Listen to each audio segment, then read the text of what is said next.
as Eli Manning stays on his feet. It is caught by Tyree.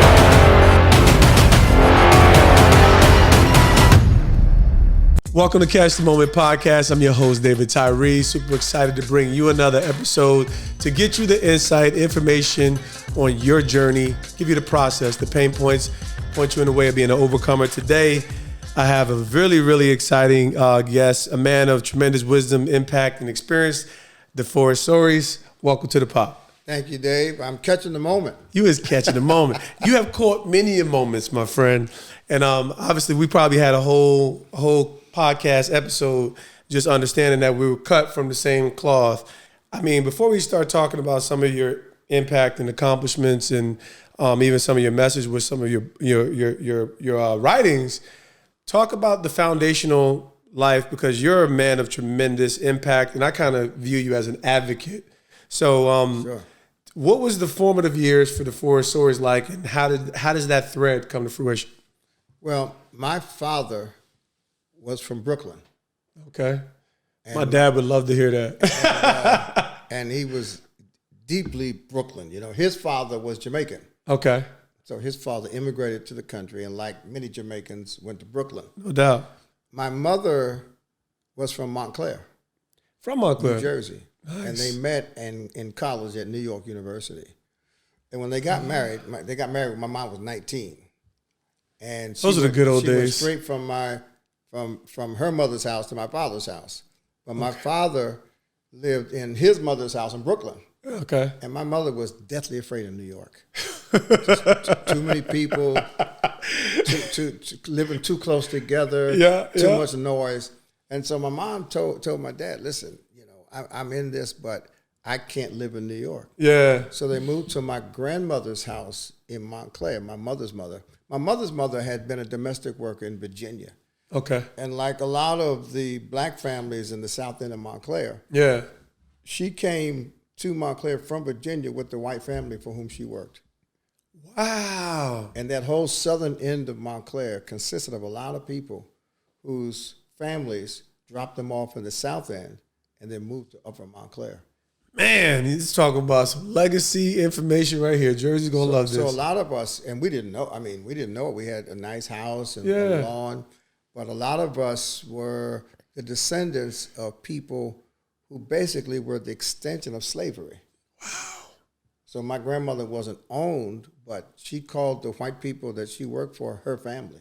Nice. And so I grew up there in the south end of Montclair. I was there from about 3 years old to 5th grade. And I walked in Ishiwayne School. Yeah. We had Mr. Page was the police officer Yep. on the corner, and Yep. he knew the family. Everybody knew everybody. And what's interesting, when I look back, for instance, no one in our neighborhood was being raised by a mother only. Wow. No one. Wow. And I'm talking now the 50s and 60s. Sure. I didn't know what divorce was. Man. We didn't have any crime. I could be down the street at Joe Evans' house when the street light came on. Yeah. As long as I was inside one of those houses, Yep. it was all right. So it was a real community. So you really... They talk now about a village. We had an actual Community. village. It wasn't just geography. We were interconnected. Sheesh. So that's how I grew up. I went to an all-black school. Mm-hmm.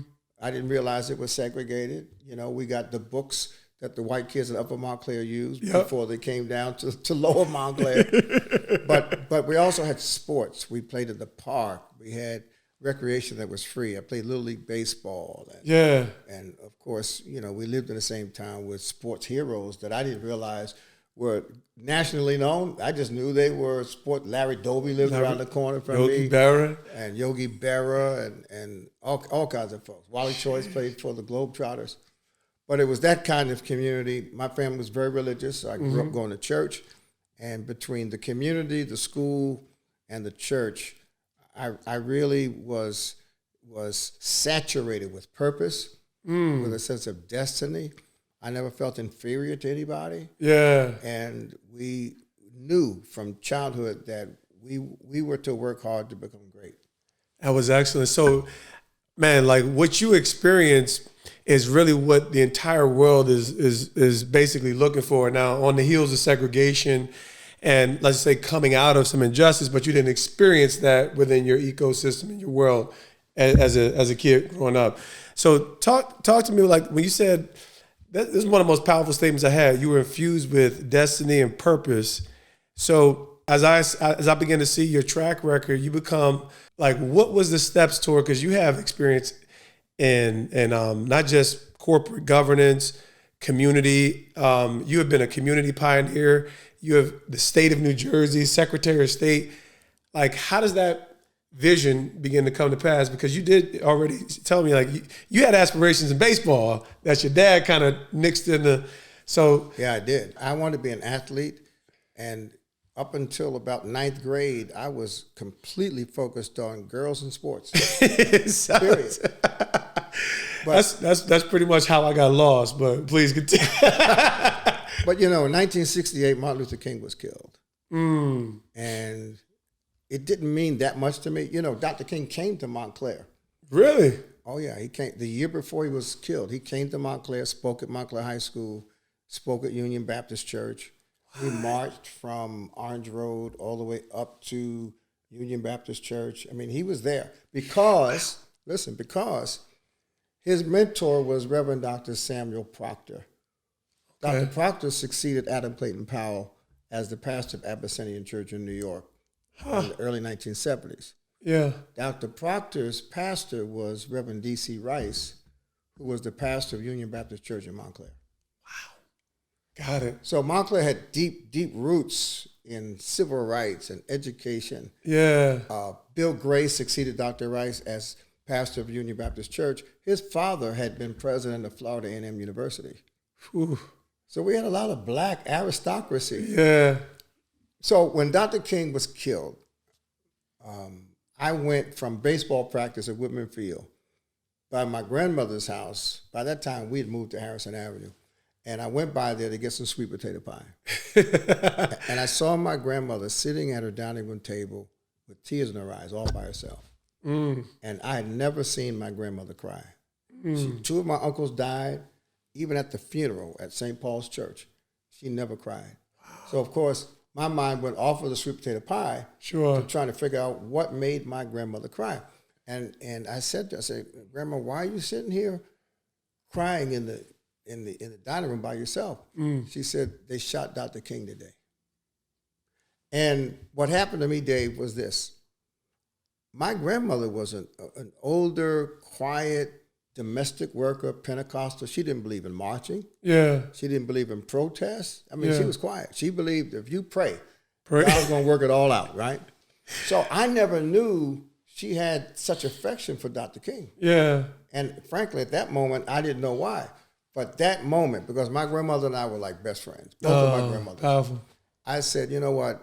I'm going to learn everything I can about this man. Sure. And I want my life to be as meaningful to someone as Dr. King's life was to my grandmother. It's a powerful statement because you said to someone where most people are reaching for the masses with their areas of impact, where you realize that if you could have that kind of impact on someone, it would be worthwhile. Well, very few people really have an opportunity like you had, a platform that basically can communicate with the world. Most of us have to go one person at a time. That's right. It's true. But even with a platform, if you're really talking about impacting a life that's sustainable, it still happens one person at a time. Man, you're speaking my heart. You can get access because of a platform. Correct. But you make an impact one person at a time. Wow, this is... Well, we cutting to the rug right here. We cutting to the rug. This is getting fantastic. All right, so talk to me about how you begin to navigate. Obviously, this heritage is something I've grown as a man to be really passionate about. Just Montclair, and I'm like, what kind of unique experience did I experience? Because anyone who comes out of this community recognize, especially now as we matured, that this was different. You're now a sage and a tremendous point of impact and authority. And like, how does this now translate to current day? Because now with your experience, you have these DEI initiatives.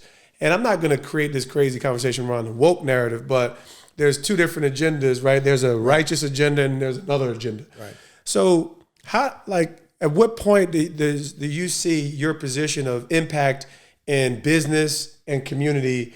And again, even within the church, how does that become an intersection? And at what point do you recognize the need and begin to find your space? Yeah, I'm so glad you asked me that, because I've been in government. I've been in religious institutions. I've taught in colleges. I've written books. And a lot of people ask me that question, but they ask it in a very shallow way. Here's what they'll say. How do you wear so many hats? Oh, no. You didn't ask me that. You didn't ask me that question, and I love that, because you don't wear a lot of hats. You have one head. Yes. So you wear the same hat in different places. In different places. So I've been the same me, whether I've been in government, in church, or wherever. I've been the same me.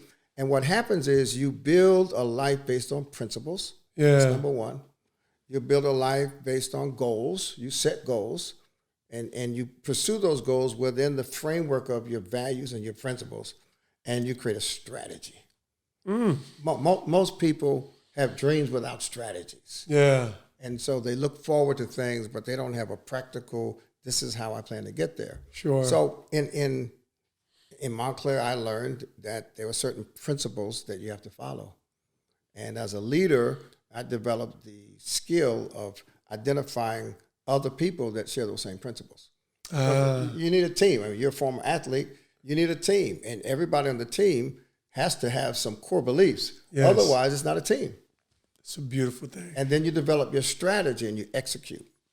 Wow. All right. So this is really good. Honestly, this is kind of what, after 3 years, because I wasn't, as an athlete, especially in the time and era I grew up, you become very narrow in your bandwidth because you're specializing, right? Right. And that has its advantages and its disadvantages.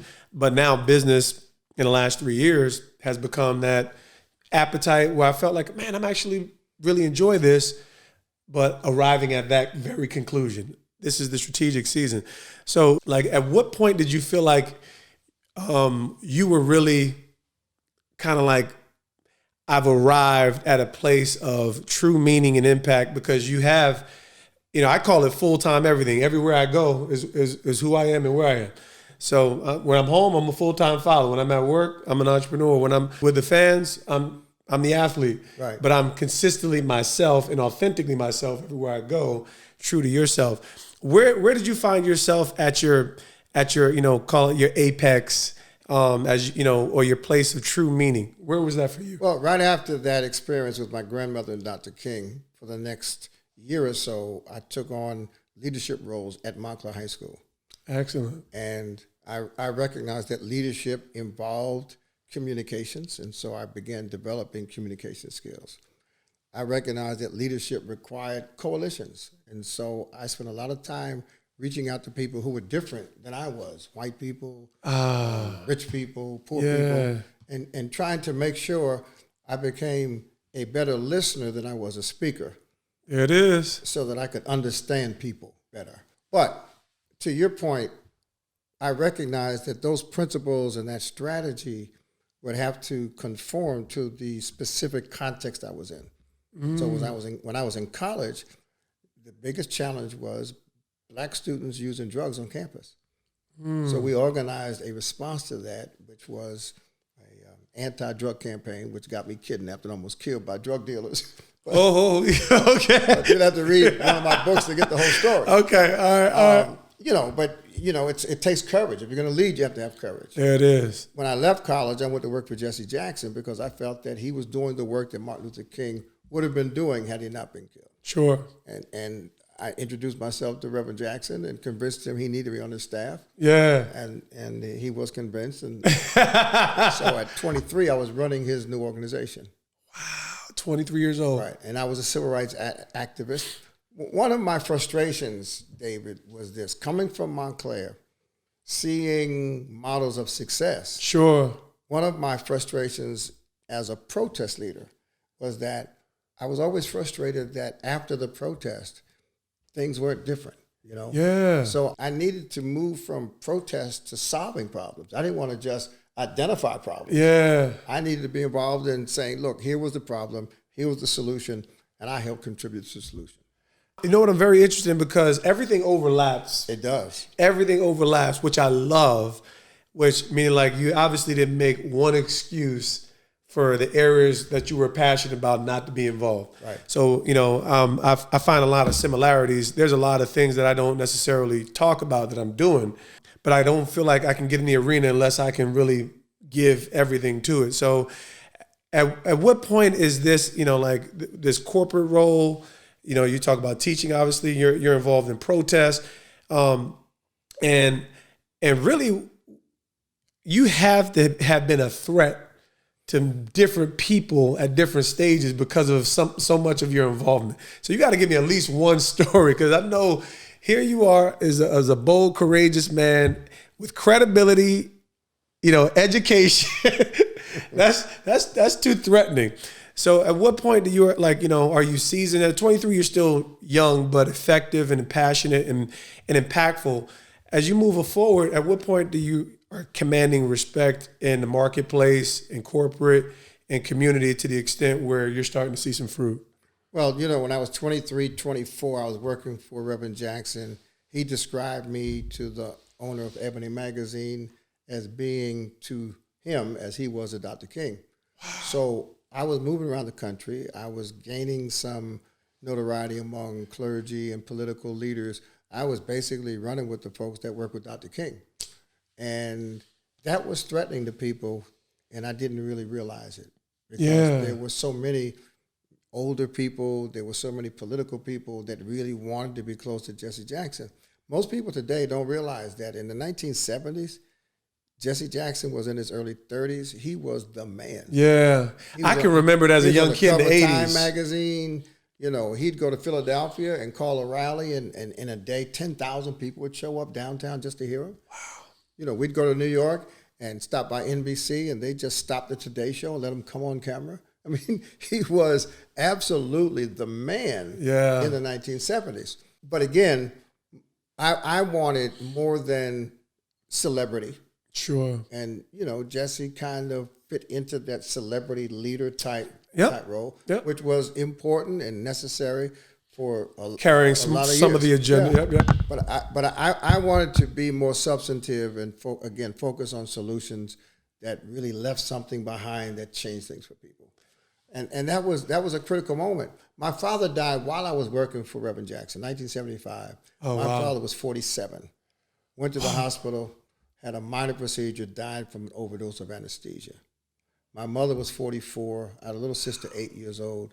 And what that did was really force me to choose between kind of rising up as a national civil rights leader or going home and helping my mom.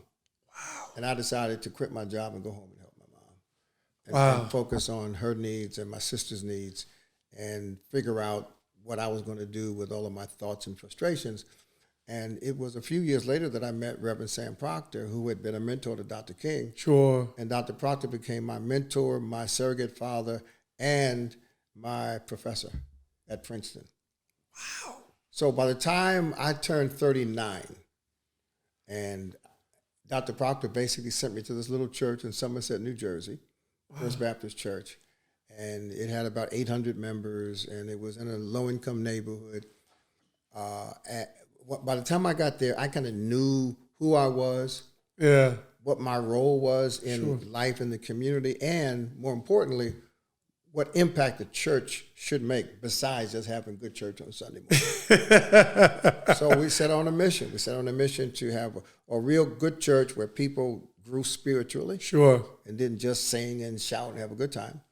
Where we focused on education. Excellent. So the kids were singing in the choir but not flunking out of school. Excellent. And economic empowerment. Changing the neighborhood, helping families get on their feet. And that was our threefold ministry: spiritual growth, educational excellence, and economic empowerment. So the church grew. In 30 years, the church grew from 800 to 7,000.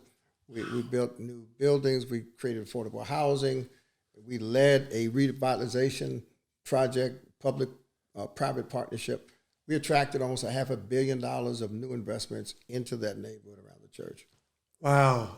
All right, so that's tremendous. So that leads me into, because usually when I start this podcast, your story is so profound, I got off track of my defining thing. So, I'm going to ask this in reverse.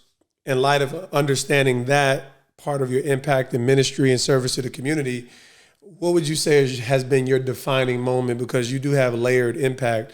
What, for you as an individual, what has been your defining moment of impact as you're still travailing in the earth? You know, my defining moment in my life was the night my father died.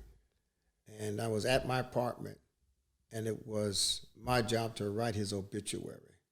Now, mind you, I had been the national director of Operation Push. I was traveling around the country doing TV interviews. I'd grown up in the church, kind of left church for a few years when I was in college. Sure. I was back in church now, but I wasn't a Christian. Woo, you saying something. And I didn't really, I didn't think about it this way until I was at my apartment. I had to write my dad's obituary. And I knew my dad well enough to know that he would want me to say about him the most important thing in his life was his relationship with Jesus Christ, and that he would live with God forever in heaven. Yeah. And I knew I couldn't say that about myself. Even though I was in ministry, even though I'd grown up in the church, even though I'd been baptized physically, I'd never accepted Jesus Christ as my personal Savior. Yeah. So that night, tears in my eyes, I got on my knees and said, God, I want what my dad has. That my dad was dead, he was better off than I was, and I was alive. And that was the pivotal moment. And I call it pivotal because if you understand the civil rights movement and all of the rhetoric of civil rights, it's really based on a kind of religious rhetoric. 100%. Right? But what I discovered was that you can have a social movement that has a spiritual sound, or you can have a spiritual movement that has social relevance. I want the latter. and that's what happened to me. I said, I don't want a social movement that sounds spiritual. I want to be in spiritual authenticity and in such a way that it has social impact. That was the pivotal moment for me. That is so profound. Ooh, that was so good. Because, like I said, the good thing for me, and I only share it because it's in the context of my own life and journey, is that because I was not raised in the church, I didn't have a preconceived notion about Christ, the church, and it was very much, I get saved into this Pentecostal church, and of course they doing backflips and everything. And I'm down for a backflip so long as there's substance in the life after we're finished doing our backflip. Right. As long as there's consistency and stability, and that's what I grew and matured into very quickly. But it's so wonderful to hear someone with those roots come to these conclusions. Like, you must be born again. You must have the transformative, life-changing encounter with the person, right? The book is about a person. Right. The book is about a person. So thank you for sharing that. So I got to ask you this question as well. Where were you when you saw the Super Bowl, and what was your thoughts when you saw the helmet catch? I have no idea where I was. This is fantastic. I have no idea. Think about it. The first time you saw it, it could have been a replay. It could have been anywhere. Do you remember where you were? What were your thoughts whenever you saw it? I was probably at home. I probably saw it on the news, and I thought you were Aubrey Lewis's nephew. Your name was Tyree, and Tyree for me was Aubrey Lewis. His sister's name was Myrna Tyree. That's right. All the Tyrees lived around Somerset, so I said, well, of course he caught the ball on his helmet. The legacy. That's what Aubrey Lewis and his family does. Yeah. Listen, and for context, Aubrey Lewis, one of the greatest, the Star Ledger player of the century in New Jersey. Right. And Montclair roots, but sad to say I'm not true blood relatives, but we definitely got the pedigree. I know. Well, you know what? We family. We family. That's the way I say it with the Tyrees. They've had. That's what I thought. Yeah. When I saw that catch, and when I heard about you, I said, of course. I mean, that's not a big thing. That's the pedigree right there. Yeah, that's not a big thing for a Tyree. This is amazing. So, in light of these places of impact, and you talk economic empowerment. This is now you've lived through so many places, and especially in this day of the information age. Yeah. There's like you were hitting these places where there wasn't as much access to information, and I kind of enjoyed the days where there was a broker to information, right? It was like now there's a beauty in it, and there's a just it's just trash. Okay, so because it doesn't require true credibility, it just requires a voice now. Well, and AI eliminates the need to think and learn. It really does. So everything has become, technology makes things bittersweet, right? We want to be, functional. So for the person who actually is informed, it's a great tool and resource. For the person who's not, you'll never learn anything. Right. So talk to me about, like, just when you talk about financial freedom and economic empowerment, what would you say has been the true keys to it? And especially in today's era, what is central to our understanding in some of these areas? Here's what's central. You don't manage money. There's no such thing on an individual basis as money management. Now, if you work for an investment bank and you've got assets under management, you're managing money. Yeah. But in your personal life, you're not managing money. Okay. You're managing your life. And you're using money wisely and strategically to reach your life goals. So I don't even use the term financial management. I don't use the term financial literacy because I was literate, but I was just a fool. You can be literate and just be crazy. And I was crazy. I was driving a paid-for Chevrolet when I became a preacher. Mm-hmm. And a friend of mine convinced me that preachers don't drive Chevys. So I traded in a fully paid-for Chevy and borrowed money to buy a brand new Cadillac. The payments every month were half my salary. It was completely outrageous, but I felt like a preacher because preachers drove Cadillacs. You see? So it wasn't my money that was out of control. It was my life, my values. Yeah, that were out of control. And so what we teach really is you manage your life. Sure. And then you use money as a tool to help you reach your life goals. That's fantastic. And we can't get out of bounds from it. So when you talk about what are the central things? I want every listener to have a couple good takeaways from someone with as much experience, because you go into these different spheres of tremendous influence. We talk about $500 million of economic impact in Somerset County. Right. That's something that most people won't have on their resume. So, right, for all kinds of different reasons. So when you're talking to the individual and how this starts, we know it's discipline.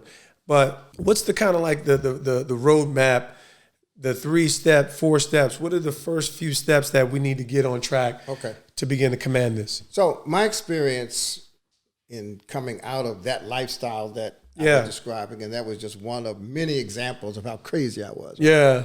When I look back and figured out how do I turn this into a strategy that I can share. Sure. I summarized it into 3 good D's and 3 bad D's, right? Okay. Here are the bad D's. Debt. Debt means that I'm spending money before I earn it. Excellent. Right? I'm talking about lifestyle debt now. I'm not talking about investment. No, we ain't talking about investment debt. I'm talking about debt that funds a lifestyle that I otherwise could not afford. Correct. Like debt erodes my financial capacity because I'm paying high interest. So I'm giving money to the banks, giving money to the finance companies. Debt also, it eliminates my sense of reality because I'm living with all of this stuff, but it's not mine. This is so good. So we start with debt. Yep. We start with debt. And then the second category is delinquencies. If I must have spent hundreds of dollars a month simply because I was disorganized and paying my bills was not a priority, so I was paying late fees. There you go. On everything, just late fees. Yeah. So we focus on delinquencies, getting organized, putting your things in order, setting your dates, your calendar, so you can keep up with yourself. Sure. Right? And then the third is deficits. Deficit living. You got to live below your means. Excellent. Oh, that was the one I was hoping you would get to right there. Yeah, you have to. So it's having a budget, having a spending plan. Giving God 10%, saving 10%, That's investing right. 10%. So you live off of max 70% of your income. Excellent. When I was really, really struggling for a number of reasons, I lived on 51% of my income. Wow. Because I hadn't saved for retirement. I started late. My boys had to go to college. Sure. And I just couldn't spend what I made. I didn't buy a new suit for about 8 years as a pastor. And listen. As a pastor. But that is so good to hear somebody say, though. It's like, I didn't buy it because it wasn't a priority in light of what those goals were, right? Or priorities. And it's just profound because like, like you said, we want to look clean, but I think that, and like I said, those are external things where if we invest more to the internal, that's right, the thinking. Well, I was around so many rich people that I learned from them too. Rich people don't buy expensive clothes, and the richest people I knew were wearing jeans. Back in those days, having holes in your jeans was not a fashion statement. Yeah. But the rich white kids came to school with holes in their jeans. Holes in their jeans. And we laughed at them, right? We had shark skin pants and alligator shoes. We broke. And broke. We broke. So the three bad Ds were debt, delinquencies, and deficits. And for me, once I was able to overcome those three bad Ds, I could make deposits and have a savings account. Excellent. I didn't have a savings account. I can earn dividends on investments and have your money work for you. There you go. And then have my name on a deed. Three good Ds: deeds, dividends, and deposits. So our whole framework really grows people into a lifestyle. Excellent. Going from the bad Ds to the good Ds. And so we call it D-free. Listen, every Free listener from and free to. Every listener got to get you the three good Ds, get rid of them three bad Ds. I mean, trust me, we're going to have enough to talk about moving forward. Just grateful to have access to you in your life. Tell me, you mentioned a few people because I know that success is never exclusive. You talked about it in relation to a coalition, right? Whether that's objective-based or whether it's just life-based. Talk to me about who were some of the central figures. I know you mentioned a couple mentors along the way, but I always want to be clear about the fact that there are no self-made areas of greatness. So who were the people throughout your life, a few of the people that you would say made life-changing impact along the way? Well, certainly my father. Tremendous. My father died when I was 24, but he made such an impact on me. Even today, I can hear him giving me advice in certain situations. Wow. I can ask myself, what would Dad do? He was the most disciplined, the most caring, most insightful person I knew. So he made an indelible impression on me, even though he died when I was 24. And then I mentioned Reverend Proctor, who had been Dr. King's mentor. And I'll tell you someone who had great influence on me and the way I treat people. At Nishawane School, all the teachers were white. All the students were black. But we had a black custodian. Now the custodian, Mr. Brown, he had a degree from a black college, but they didn't recognize it. And so they wouldn't give him a job teaching. They gave him a job as a custodian. Whoa. But Mr. Brown was our Boy Scout leader, too. So he took us on camping trips on the weekends. He taught us how to tie knots. But he also, when he got to us, he would always be able to tell us what the teachers were saying about us. Because Mr. Brown would be in the teacher's room cleaning up, and they just talk. He was just old black Mr. Brown. And he would tell us, son, they're coming for you. Or you straighten up. And Mr. Brown, the black custodian, became one of my top advisors, one of my top mentors. Mr. Brown perhaps saved my life. Wow. So So the secretaries and the custodians and the so-called little people that don't have the degrees and don't have the titles, those are the people that I have learned to love and honor and respect. Yes. Man, you're continuing to live a life of inspiration. It's those kinds of stories, honestly, those kind of people, I feel like that's where true meaning lies, right? When we place the value where it actually belongs. And your experience with people like Mr. Brown, it shapes you to be able to transcend and become, again, that advocate. What would you say, what's the best, because you've had, again, so many different areas of impact, macro and micro, but I also know that you're your own overcomer. Talk to me about how you overcame cancer. I know it's a big part of your story and a big part of your book, which is say yes. When life says no. When life says no. Right. Excellent. Go ahead, give me that. We're gonna keep it a buck right here. Now that's the money book. Say yes to no debt. Oh, okay. So give me some more. I didn't bring the cancer Well, give me some more. There's more. We out here live and in action. There's more. We got so meditation for financial freedom, but we don't have. So I'm going to purchase. Say yes. This is the workbook to the book. Excellent. And then this is the devotional book using scripture and prayer as a follow-up to the book. So the things that you learn, you can sustain on a daily devotional basis. We're going to get to all this, but talk to me about, because you are an overcomer. Yeah, this cancer thing I learned is it attacks your mind in ways that are perhaps more serious than the attack on your body. Because what happens is you go, well, in my case, I started getting tested for prostate cancer when I was about 45. Sure. Because I had a little history in my family. So they caught it very early. But had they not caught it, I didn't feel cancer. I didn't, my body didn't feel like I had cancer. But I trusted the doctor. The doctor said, listen, you have cancer. Sure.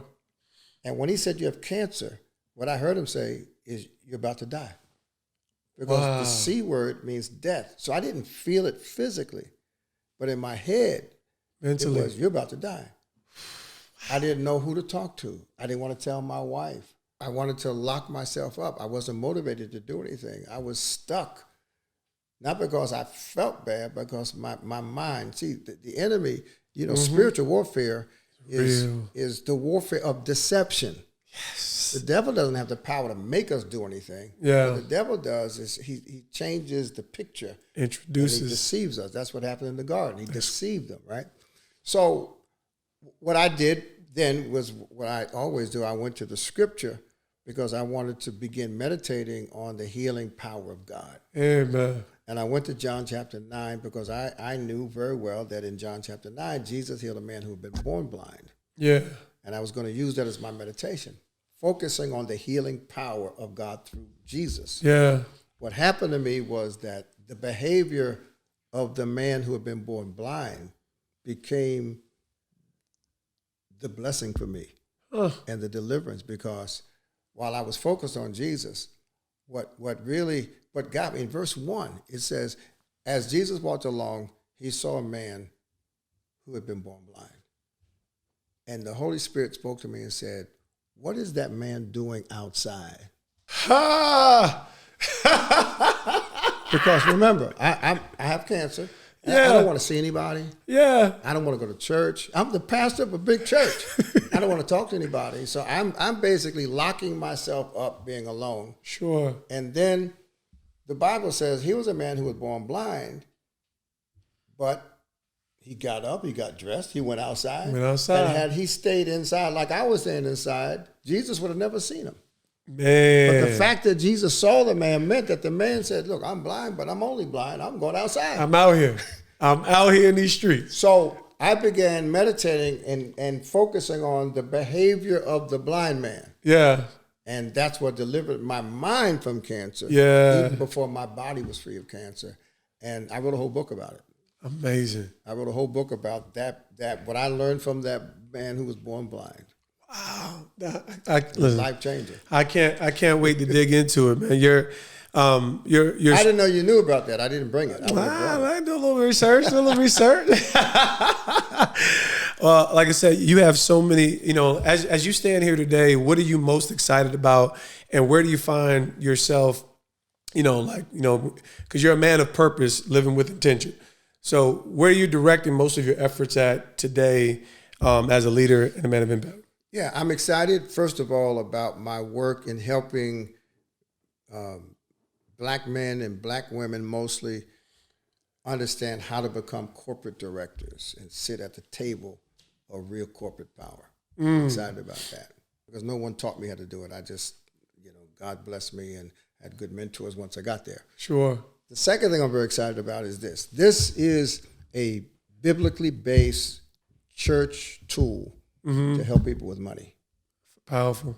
I'm converting this into a product to sell to companies using the same principles, excellent, slightly different narrative, so that companies can help employees with their financial wellness on the job.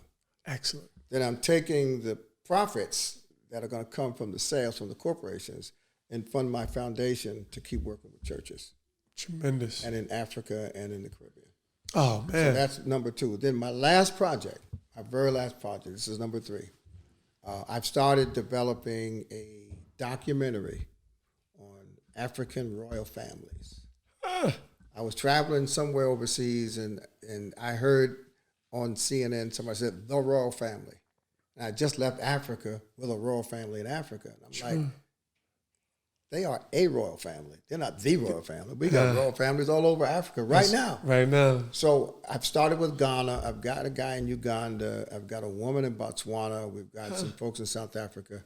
And we've got a whole plan. In fact, that was the call I was on before. Tremendous. We're going to do a whole series of documentaries on African royal families today, what they do, how they use their power, what the culture is. Yeah. It's such a... Then I'm going to heaven. Come on, bro. That's it. I tell people all the time, I said, I've been fortunate to have my unique experiences up to this point, but it's heaven to bust. The way I live my life is nothing will ever be at the expense of eternity. Right. And it's been fortunate to meet, again, people like yourself that's aligned with the same motive and intention. You know, I got so many different things I really want to ask you, but I'm come back and do it again. We're going to come back and do this again because your life has gone before you. And honestly, I think it's just important for people like me to continue to celebrate and elevate people like yourself, because not only have you gone forth and done the work, but, we're starting to miss out on some of this culture of like, man, we need to not just know the history. I'm a big history buff in general, love my documentaries, but we don't know the story, so you can't value it properly when you don't know the story. And I'm talking about the truth. Right. Like not the fabricated story, not the one-sided story, not the left and right story, but the true story, and find true justice, true equity according to the mind and heart of God. And your life really very much inspires and exemplifies it. So thank you. Last question on the way out. We talk about catch the moment. You've been catching this moment here with me. What's the best comeback story that you've been a part of? The best comeback story is my own. There you go. I was hoping you would say it too. I'll tell you. For 13 years, I was living credit card to credit card, paying bills late. Really? Now, at what stage in your life? Because with bill collectors. You always been a protester. Right. I'm fussing with bill collectors. And my grandmother died. My grandmother from Brooklyn died. Okay. When she died, she left 3 houses paid for. Wow. And I'm standing at her grave in New York saying to myself, if I died with all of my education and notoriety, all I'd have to leave behind is credit card bills. My grandmother had 6th grade education. She had a husband who couldn't work because he had a stroke after the 6th child. And when she died, she owned 3 houses, one of which she left me and my uncle. My first real estate I inherited from my grandmother. Mm. And for the next 4 years, I just changed my life. I got out of my bachelor apartment that cost me a lot of money every month. Excellent. Broke the lease early.